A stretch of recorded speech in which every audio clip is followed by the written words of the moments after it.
Open the terminal. Type the command given on the screen.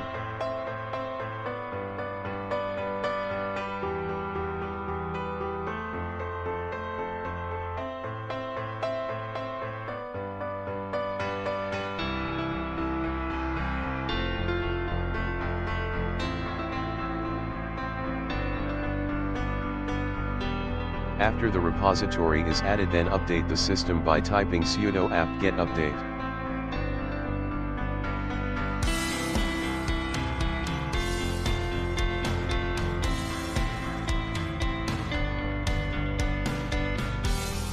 Now type the command sudo apt-get install indicator netspeed.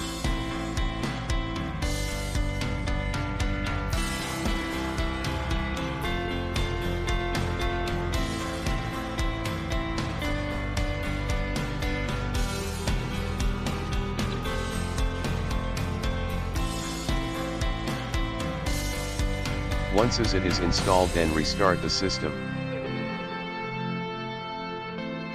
Now you can see the netspeed indicator. Thanks for watching the video. Hit the like and subscribe button.